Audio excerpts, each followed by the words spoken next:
I need my Marvel Universe fix. I wouldn't do that.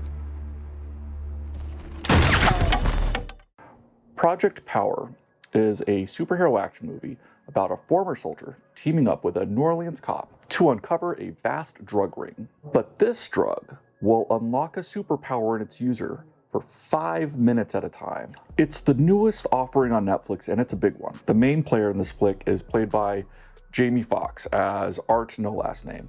And his co-star is none other than Joseph Gordon-Levitt. This is probably his second major role after kind of an extended leave of Hollywood. He's had a couple of small things here and there, but he most recently had like some airplane movie on Amazon Prime and then this when it comes to bigger things. And he plays the cop, Frank No Last Name. And we also have some stunt casting of the criminal underworld, as it were, with the likes of Machine Gun Kelly and Casey Neistat of YouTube fame. Plus stuntman slash regular Joe Rogan guest Taint Fletcher. All cogs in this seedy underbelly. This is a big budget, gritty, violent superhero action movie. Powers are fully on display with the likes of like a mid-tier X-Man, just no spandex. And while the violence can be very graphic, it doesn't get too in your face about it. You see a lot more of like the after effects of something. I don't know if they were trying to tick a box to make sure it was rated R, if there was some type of weird studio executive directive or what. But this is a case where it didn't really need an R rating. It would probably been just as fine really with a PG-13. Or what I would rather would be to go the other direction, be more direct with the violence and shocking, but that's personal preference. That didn't ruin anything.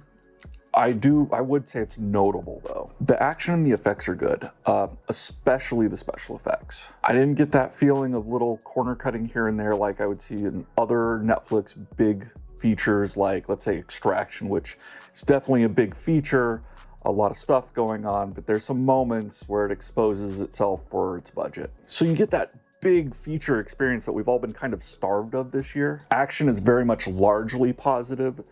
Particularly a very great foot chase scene that I enjoyed a lot. The action was very much largely positive, especially there is a foot chase scene that I enjoyed immensely.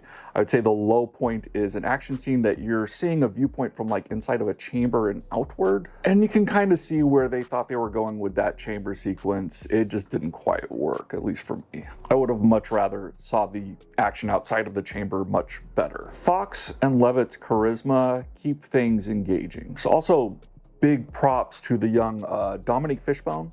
She was in The Hate U Give. She shines again in this role as Robin No Last Name. These main players are written pretty well-rounded. There is some short exposition dumps, like there's one with Art's origin, as it were. I preferred it that way in this case, to just get to the action adventure more. And this was kind of, I guess you'd say, a woke action movie, as it were. I can't claim to be an absolute authority in that fashion, like if anything was problematic and the like. From my standpoint, it felt well thought out and integrated fully into the story, adding and enhancing the other pieces of the story. So like there seems to be some parallels to like the CIA and drug trafficking and how that's ravaged some minority communities, or how black soldiers have been used in military experiments in the past, as well as Robin No Last Name not growing up with a father figure and growing up in the Katrina disaster. All of that falls really well in the setting of New Orleans. This is probably the first film that really gets affected by George Floyd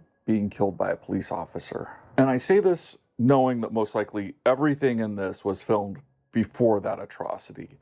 There are elements in the score, or the soundtrack rather. That is my current take on that. I may have missed or forgot to just mention certain things that pertain to that subject matter. And there could absolutely be something problematic in my blind spots. I'll take feedback in the comments because there's no way that can go badly.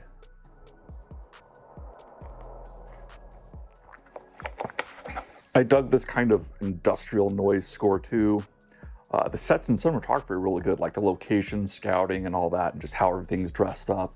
There's just enough like New Orleans flavor, it would seem, you know, from somebody who hasn't been there. The big downside to Project Power is the main villain. They were just kind of flat, which is a shame, because the rest of the criminal underworld and the bit players, they're pretty colorful. The person playing the main heavy, they were fine, they just didn't have anything to work with. But a lot of that is mitigated by the colorful henchmen around this world, and there's no shortage of like danger and peril, or stakes for that matter. I'm giving Project Power 3.25 out of 4 red pills. This feels like a true blockbuster. It has some good world building and characters, but that main villain prevents this from feeling like an instant classic. If you got anything out of this, hit the like or unlike button and comment forced. We should have a review up from Robert really soon here on the Old Guards for more of that superhero madness that we all love. And the Old Guard is a great one to compare with Project Power because there is some similarities, but how they execute them, I feel was much different, and I would say better in Project Power for myself. And I will have a review up of the Thai crocodile thriller called The Pool as well. Don't let spoilers run your life. Peace.